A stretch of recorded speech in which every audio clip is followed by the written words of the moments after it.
시청자 여러분 안녕하십니까? 4월 25일 KBC 뉴스 매거진 박원정입니다. 맛있는 것은 많이 먹을수록 행복해지겠죠. 하지만 생선 한 마리라도 뼈째 발라 먹으면 그게 더 피가 되고 살이 됩니다. 아는 게 힘이다. 독서량은 넘칠수록 자랑스럽겠죠. 하지만 한 권의 책이라도 첫 장부터 끝장까지 하나하나 마음에 담는다면 그게 더 남는다는 거. 따르는 이성이 많을수록 다다익선이겠죠. 하지만 단 한 명의 마음이라도 구석구석까지 사랑할 수 있다면 그게 더 진정한 로맨스라는 거. 자, 당신의 마음을 사로잡는 바로 그건 무엇인가요? 자, 스크린을 통한 즐거운 세상, 여기는 KBC 뉴스 매거진입니다.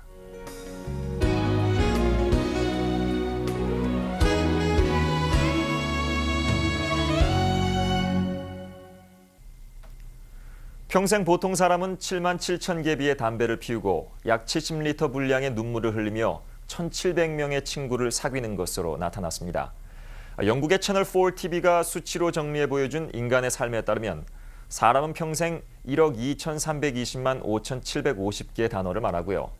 하루에 남자는 평균 2,000에서 4,000 단어, 여자는 평균 6,400에서 8,000 단어를 씁니다.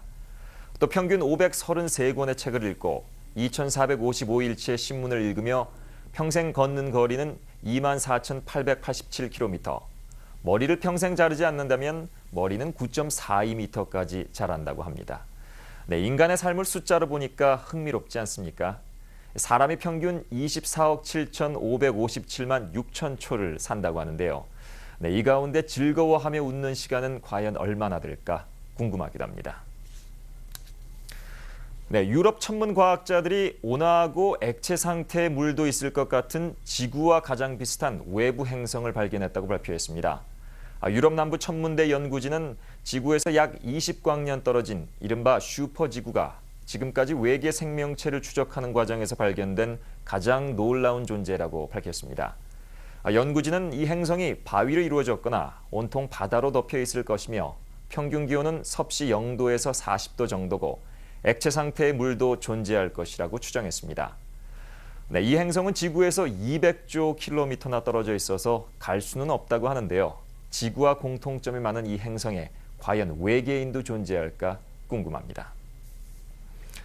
박사과정을 밟고 있는 한인이 도시정책과정 우수 학생들에게 수여하는 아이젠하워 대통령 장학금 수상자로 3년 연속 선정돼 화제입니다.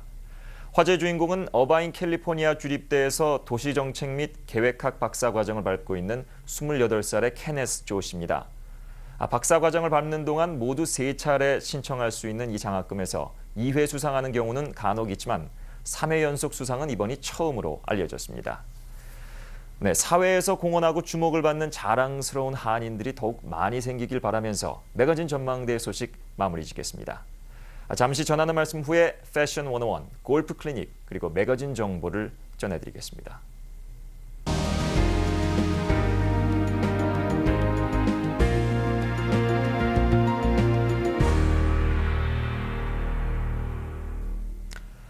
남자들은 이해할 수 없는 여자들만의 공통점이 여러 가지가 있을 겁니다. 그 예로 친구와 전화로 몇 시간이고 수다를 떨 수 있다는 거, 지칠 줄 모르고 쇼핑을 할 수 있다는 거, 그리고 한 가지 덧붙인다면 구두에 대한 각별한 애정이 아닐까라는 생각도 드는데요. 네, 올봄거리를 장식하고 있는 다양한 디자인의 신발들, 패션 101에서 만나보겠습니다.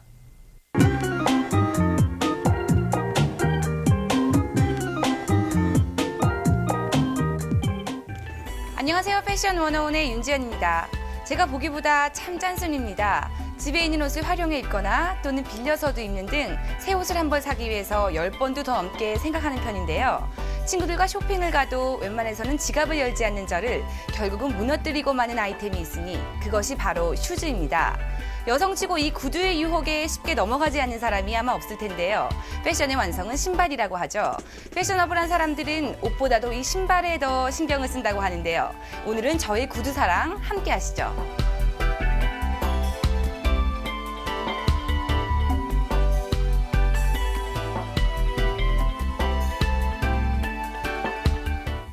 신발도 역시 올해의 큰 트렌드의 틀에서 벗어나지 않았는데요. 올봄 여성들의 발끝이 화려해지고 있습니다. 골드, 실버 등의 미래적인 퓨처리즘 스타일이 많이 소개되었고요. 몇 년 전만 해도 엄두도 못 내던 과감하게 반짝거리는 메탈릭 소재의 신발들이 많이 선보였습니다. 올 봄엔 여성들의 발끝에 주목해주세요. 때로는 수줍은 발레리나처럼, 때로는 사랑스런 소녀처럼 절제된 듯하면서도 편안한 여성스러움을 주는 로맨틱 스타일의 신발들은 어떤가요? 올해 로맨티시즘의 역량이 신발에도 고스란히 전달되었는데요. 잔잔한 꽃무늬나 달콤한 캔디 컬러 또는 사뿐사뿐 발걸음도 가벼워지는 플랫슈즈 등 이 로맨틱한 신발들은 사랑스러운 여성이 되기 위한 필수품이 아닐까 합니다. 한편 80년대 영향을 받은 강렬한 원색의 슈즈들도 많이 선보였는데요. 레드, 블루, 핑크 등의 강렬한 색상, 아주 눈이 시원해지면서도 발랄한 느낌을 주는 것 같습니다. 지난 시간에 톡톡 튀는 원색을 지칭하는 에스지 컬러를 소개해드렸었는데요. 구두도 역시 그것과 발맞추어 강렬한 원색의 행렬에서 크게 벗어나지 않을 것 같네요. 언제나 무난하고 부담 없이 신을 수 있는 것이 이 모노톤의 베이직 신발들인데요. 올해는 미니멀리즘의 영향을 받아서 튀지 않으면서도 세련된 디자인이 많이 선보였습니다. 이것은 오래 신어도 편안하고 쉽게 질리지 않는다는 장점이 있고 무엇보다도 커리어 우먼들이 많이 애용하는 스타일이 될 수 있겠죠. 그렇다면 이 다채롭고 무궁무진한 신발들 어떻게 하면 의상과 잘 매치해서 자연스럽게 또는 더욱 센스 있게 소화해낼 수 있을까요?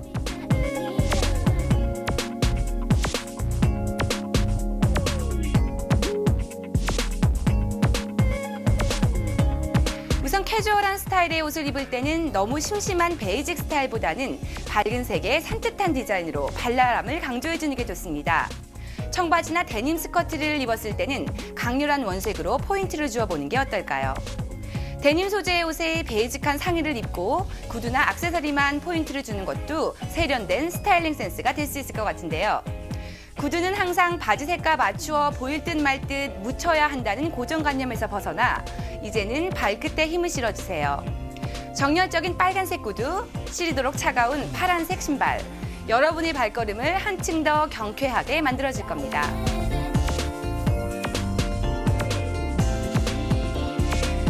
클래식한 아이템들은 특별히 유행의 영향을 받지 않고 늘 사랑받고 있습니다. 앞코가 둥근 스타일은 일단 무엇보다도 발이 편하고 여성스러우면서 귀여운 느낌을 주지만 발볼이 넓어 보이고 뭉툭해 보이는 느낌이 있으므로 체구가 크거나 발볼이 넓은 분들은 피하시는 게 좋고요. 상대적으로 슬림한 체구에 발이 좁고 긴 사람들이 신으면 좋을 것 같네요. 또 앞코가 뾰족한 스타일은 좀 더 스타일리시하면서 발이 날씬하게 길어 보이는 효과를 줄 수 있습니다. 또한 발이 약간 길어 보이면서 상대적으로 종아리가 날씬해 보이는 효과를 덤으로 얻을 수 있을 것 같은데요.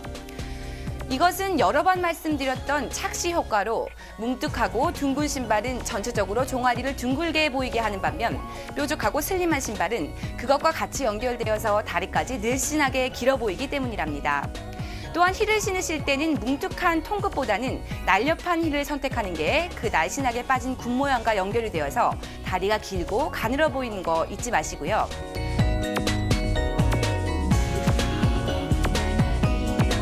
페미닌하고 글래머러스한 스타일을 연출하기 위한 신발에는 어떤 것들이 있을까요?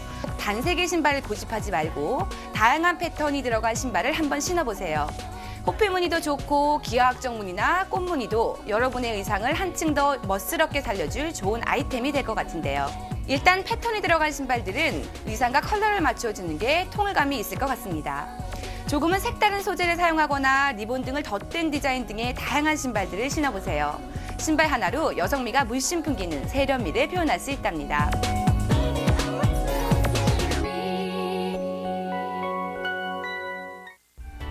주변에 있는 옷 잘 입는 사람들을 잘 살펴보세요. 그중에서 신발을 소홀히 하는 사람은 하나도 없을 겁니다. 오히려 패션 리더들이 가장 신경 쓰는 부분이 그리고 가장 마지막에 체크하는 것이 바로 이 그날의 아웃핏을 완성시키는 신발입니다. 저는 마음에 드는 신발을 신고 나가면 어쩐지 우쭐해지는 게 괜시리 발걸음도 가볍고 기분이 좋아지는데요. 이 컬러풀하고 무궁무진한 구두 컬렉션, 우리 그중에서도 가장 화려한 구두를 하나 골라서 경쾌하게 이 봄날의 거리를 걸어볼까요? 지금까지 저는 패션 101의 윤지연이었습니다. 감사합니다.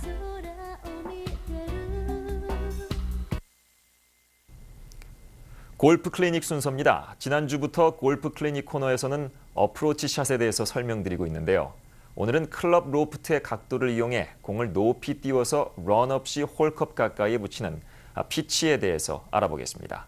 링컨 골프의 서우진 씨입니다. 안녕하세요. 서우진입니다. 저번 시간에 어프로치 샷을 같이 배워봤는데요. 이번 시간도 역시 이어서 어프로치 샷을 계속 설명드리도록 하겠습니다. 우리가 기본적으로 어프로치 샷을 할 때는 이제 그린에 가깝게 공이 놓여 있을 때 대부분 서드샷이나 세컨샷을 이용해서 이제 홀컵에 가깝게 붙이는 샷을 하는 것을 어프로치 샷이라고 하는데요.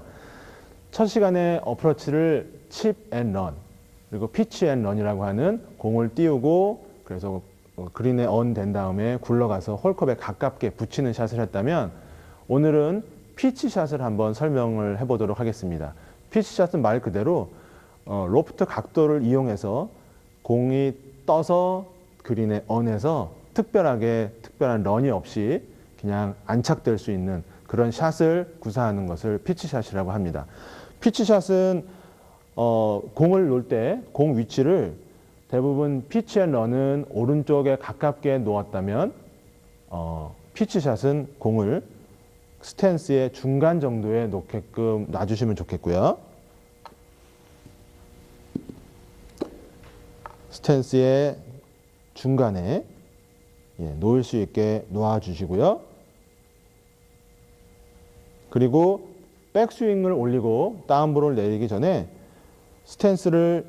오픈 스탠스를 써주셔야 됩니다. 그리고 클럽도 내가 피치샷을 할 게 꼭 피칭 웨지로만 피치샷을 하는 건 아니고 어프로치 웨지, 랍 웨지, 샌드 웨지 이렇게 여러 가지 다양한 웨지들이 있으니까 그 웨지에 가지고 있는 로프트 각도를 충분히 살려서 오픈을 해주시는 겁니다.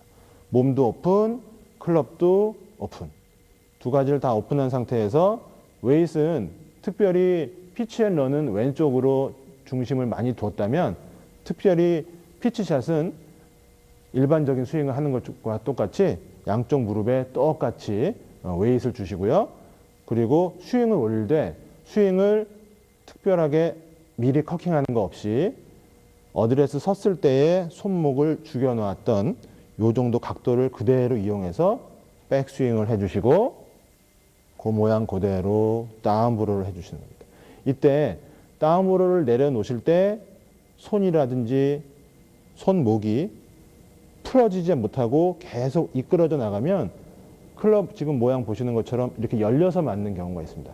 이렇게 비껴서 맞을 수 있기 때문에 백스윙을 올려서 다운볼을 내릴 때도 역시 손목을 몸 중심에서는 풀어주는 것이 되게 중요한 포인트가 되겠습니다. 이렇게 중앙에서 풀어서 그 다음에 스윙을 해줬을 때 공은 이 각도에 맞는 것만큼 떠서 안착이 될 수 있게 됩니다. 자, 그러면 이 설명을 가지고 우리 골퍼분과 함께 스윙 하나하나 보면서 어디에 문제점이 있는지 한번 지적해 보도록 하겠습니다. 설명 잘 들으셨죠? 네, 그대로 한번 스탠스부터 서보겠습니다. 피치샷은 그렇죠. 공 중앙에 공이 놓이게끔 서주셔야 되고요. 어깨라든지 일반적인 스윙과 똑같게 중심 웨잇은 지금 한쪽으로 쏠려 있지 않게 편안하게 서서 한번 스윙해 보겠습니다.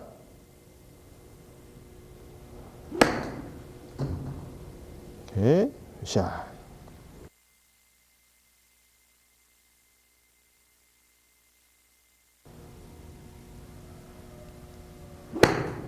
오케이, 샷. 지금 설명드린 대로 지금 우리 골퍼분께서는 여러 가지를 다 잘 표현해 주셨어요. 근데 한 가지 이제 지적을 하고 싶은 것은 뭐 다른 부분이긴 하지만 그립을 잡으실 때 오른손이 이렇게 엄지손가락이 오버하시면 아무래도 오른손으로 이렇게 핸들링 하기가 쉬우니까 엄지손가락도 역시 스퀘어로 이렇게 나란히 잡아주는 것 좀 신경 써주시면 좋겠고요. 그리고 어쨌든 이 피치샷은 팔로만 하는 스윙이기 때문에 백스윙 올릴 때 몸이 이렇게 이동하시는 부분이 좀 보이시는데 절대 수웨이가 있어서는 안 됩니다. 몸은 고정시켜 놓고 웨이트도 양쪽에 똑같이 놓은 상태에서 팔로만 이용해서, 물론 어깨 턴까지는 인정이 되죠. 큰 스윙을 하실 때는, 멀리 보내실 때는 어쨌든 몸은 왔다 갔다 하는 그런 움직임 없이 팔 스윙으로만 스윙을 한번 더 해보도록 하겠습니다. 이렇게 오케이. 지금도 한 가지 이제 아쉬운 점은 치고 나서의 웨이트의 위치예요. 치고 나서는 중앙에 한꺼번에 같이 있거나 아니면 왼쪽으로 이동해 있으면 되는데 치고 나서 다시 되려 중심이 다시 반대쪽으로 오게 되면 이게 문제가 될 수 있어요. 그러니까 치고 나서도 역시 웨이트는 왼쪽에 실리거나 양쪽에 똑같이 동일하게 남을 수 있도록 노력해 주셔야 됩니다. 그렇죠. 오케이. 자, 네, 피니시까지 아주 표현 잘 해주셨습니다.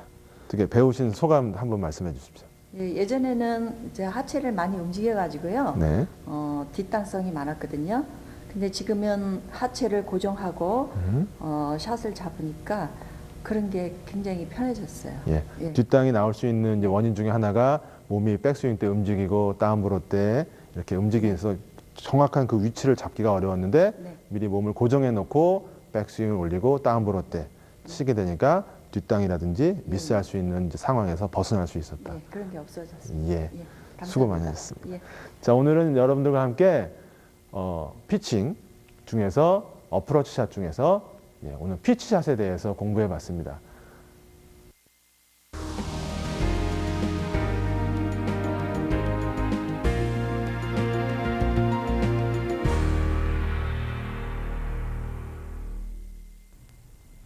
흔히 탈모라고 하면 남성에게만 나타나는 것으로 알고 있는데요.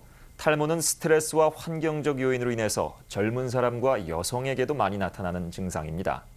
네, 오늘 매거진 정보가 탈모로 고민하는 분들께 반가운 소식이 아닐까 싶습니다. 최근 시카고 지역의 탈모 두피 관리 전문 클리닉이 문을 열었습니다. 자세한 소식 함께 하시죠. 하루 평균 빠지는 머리카락 수 최대 100개. 가슴이 두근거려 지금.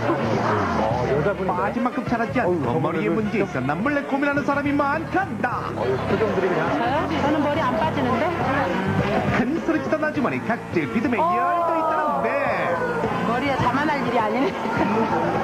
비듬과 각질은 기본. 부분 탈모의 새치 곱슬머리까지 전국인의 80%가 이상 있다는 머리 아픈 대한민국 머리 속으로 출발. 더 관심 있게 보시는 분들 많겠습니다. 안녕하세요. 예, 안녕하세요. 예, 요즘에 나이나 성별을 막론하고 이 탈모를 걱정하시는 분들이 많은데요. 예. 탈모가 일어나는 원인이 무엇이 될까요? 예전에 탈모하면은 보통 이제 40대 이상 남성들의 전임을 생각했거든요. 그 이유는 탈모의 원인이 주로 이제 호르몬이라든지 유전의 요인을 많이 찾았어요. 하지만 최근 들어서 여성들이나 젊은 계층의 탈모가 굉장히 많이 증가되고 있습니다. 그 이유는 저희들이 생각하기에는 그러니까 스트레스라든지 아니면 생활 환경에서 오염에서 오는 여러 가지 원인들이 복합돼서 탈모가 더욱더 증가되는 것으로 보고 있고요. 그 다음에 또 최근에 있어서는 그러니까 머리에 살고 있는 벌레라고 하는 소위 말하는 그러니까 모낭충이 탈모에 영향을 미치고 있는 것으로 보고 있습니다. 예, 저도 어느 날 갑자기 머리카락이 많이 빠져서 혹시 탈모가 아닌지 걱정한 적이 예. 있었는데요. 자신이 탈모인지 아닌지를 이렇게 판가름하는 어떤 기준이 있을까요? 예, 원래 그러니까 의학적으로 그러니까 하루에 정상적으로 모발에 빠지는 양은 한 80개 정도가 되거든요. 그러니까 자기 모발에 빠지는 양이 한 100개 이상 정도 되면 그러니까 탈모라고 볼 수 있는데 그렇다고 또 매일 또 빠지는 머리의 개수를 또 실 수는 없고 그러니까 본인이 정확하게 탈모다라고 진단하기 굉장히 어렵거든요. 전문가의 진단을 받기 전에는요. 근데 이제 예전에 제가 이제 재밌는 예를 보면 머리가 하루에 빠지는 개수를 정확히 또 세시는 분들이 계세요. 그러니까 그 굉장히 스트레스가 굉장히 많이 받으시는 분들 경우인데 그러시지 마시고 오히려 그런 분들 같은 경우 탈모가 더 심하게 또 유발이 되거든요. 근데 탈모를 제가 직접 진단할 수 있는 방법은 탈모가 어느 날 갑자기 머리가 빠지는 게 아니라 두피가 굉장히 안 좋은 상태로 인하여지고 두피가 가늘어지면서 탈모가 진행이 되기 시작을 합니다. 따라서 자기 두피가 예전에 비해서 많이 가늘어졌다거나 아니면 갑자기 두피에 그러니까 피지나 비듬의 분비가 갑자기 많아진 분들 같은 건 탈모를 의심해 볼 수 있고요. 머리가 가늘어졌다는 얘기는 그러니까 여러분들이 그러니까 측두부랑 두정부의 머리카락 한번 비교해 보시면 될 거예요. 그러니까 탈모가 예를 들어서 두정부에 됐다고 그러면 두정부의 머리카락과 측두부의 머리카락을 한번 이렇게 비교해 보시면은 머리카락의 어떤 굵기가 현재 다르다는 것을 파악해 볼 수 있을 것 같습니다. 예. 예, 탈모를 판단하는 아주 정확한 기준이 있군요. 이번에 시카고에 탈모 전문 클리닉을 오픈하셨다고 들었습니다. 주로 어떤 식으로 치료를 하시는지요? 저희 탈모 전문 클리닉은 저희 한국에서 하고 있는 시스템 똑같이 도입해서 여기서 하고 있고요. 단순히 고객한테 이제 제품만 파는 게 아니라 저희 뭐 레이저를 비롯한 그러니까 각종 장비를 통해 가지고 고객한테 치료를 하고 그다음에 저희가 제품을 고객한테 이제 저희가 샵케어라고 해서 고객들한테 해주고 있는데 샵케어 경우에는 두피 스케일링을 통해 가지고 모공을 청소해주는 역할을 가장 저희는 중요하게 생각하고 있습니다. 여러분들 같은 경우는 예를 들어 가지고 산에 그러니까 나무가 빠지면은 나무가 안 좋아서 그런 게 아니라 사실 산에 있는 토양이 안 좋아서 나무가 이렇게 안 좋은 경우가 경우라고 볼 수 있거든요. 그러니까 사실 우리 머리카락도 마찬가지입니다. 그러니까 우리 머리카락이 어떤 문제가 있어서 빠지는 게 아니라 사실 두피에 문제가 있어서 머리카락이 빠지는 경우가 많거든요. 그래서 두피를 먼저 깨끗하게 두피 스케일링을 통해 가지고 청소를 해드린 다음에 그 다음에 또 건강한 두피를 만들어주고 그 이후에 저희가 발모를 유발하는 저희 독특한 저희 3단계 치료 방법을 통해 가지고 고객들한테 저희가 치료를 해드리고 있습니다. 이 탈모 때문에 고민하는 사람들이 많다 보니까 갖가지 루머도 많이 나돌고 있는데요. 예. 머리를 자주 감으면은 머리가 그만큼 많이 빠진다고 해서 뭐 일주일 동안 머리를 안 감는 분들도 계시고 예. 또는 검은 콩을 먹으면은 머리가 더 검고 예. 많이 난다는 말도 그런 얘기도 돌고 하는데요. 예. 어떻습니까? 검은콩 얘기는 틀린 얘기는 아니고요. 그다음에 이렇게 샴푸법 같은 경우는 제가 권해드리고 싶은 얘기는 아까 제가 얘기했듯이 두피가 건강해야지 머리카락이 잘 자란다. 이게 가장 중요한 컨셉 중에 하나거든요. 그러니까 여러분들이 하루에 한 번씩 꼭 샴푸를 하시기 바랍니다. 어떤 분들 같은 경우는 오히려 그러니까 비누로 그러니까 화학 성분이 강한 그러니까 비누로 이렇게 머리를 감으시는 분이 계신데 절대 그러시지 마시고 되도록 내추럴 제품인 샴푸를 쓰시도록 하시고 그다음에 머리가 빠지는 게 아깝기 때문에 샴푸를 자주 안 하시는 분들이 계세요. 근데 오히려 이게 두피에 더 안 좋은 영향을 미치니까는 하루에 한 번씩 꼭 샴푸를 하셔야 가지고 건강한 두피 상태를 유지시키는 게 오히려 탈모에 훨씬 더 도움이 되는 것입니다. 예. 그렇다면 평상시에 머리카락이 빠지는 걸 방지하기 위해서 특별히 주의해야 할 점이나 아니면 알아둘 점이 있다면 어떤 게 있을까요? 일단 여러분들의 어떤 생활 습관을 좀 바꾸는 게 굉장히 중요해요. 그다음에 아까 제가 얘기했듯이 탈모의 오늘날 들어서 가장 큰 주된 원인 중에 하나가 스트레스이기 때문에 생활상의 스트레스 요인을 그러니까 제거하는 것도 중요하고요. 그 다음에 물을 충분히 마시는 것도 또 중요합니다. 그래서 활성산소 같은 경우로 없애주기 때문에 그 다음에 또 저희가 또 권해드리는 거는 아침 저녁으로 또 두피 마사지를 또 해주는 걸 또 권해드리고 있습니다.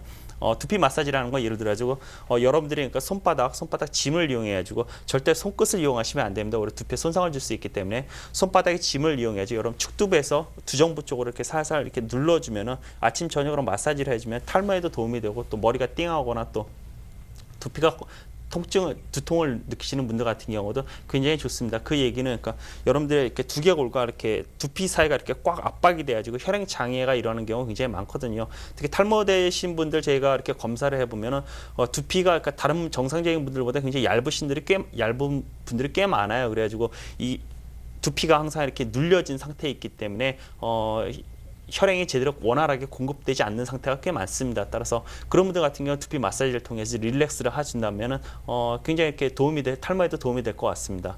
예. 오늘 탈모를 고민하시는 분들을 위해서 아주 좋은 말씀 많이 해주셨는데요. 오늘 잘해주셔서 감사드립니다. 예, 감사합니다. 감사합니다. 결심이 무너지는데 가장 큰 이유인 네 글자. 딱 한 번만. 네, 이게 제일 위험한 생각입니다. 이번 한 번이면 어때? 딱 한 번만 하지 뭐. 네, 이런 유혹에 넘어가면 그 다음부턴 와르르 무너지게 되죠. 담배를 끊는 것도 마지막으로 딱 한 번만 더 피워야지. 그러면서 한 대만 하다 보면 평생 말로만 끊고 있고 다이어트도 마찬가지입니다. 오늘만 먹겠다는 결심도 맛깔난 음식의 유혹 앞에선 무릎을 꿇고 말죠. 네, 모든 금기를 깨는 일에 두 번째, 세 번째라는 말은 없다죠. 맨 처음과 그 다음부터가 있을 뿐입니다. 자, 오늘 뭔가 새로운 결심을 하셨다면 그 생각만 한번 잊어보시기 바랍니다. 이번 한 번만, 딱 한 번인데 뭐. 네, 오늘 뉴스 매거진은 여기까지입니다. 행복한 밤 되시기 바랍니다.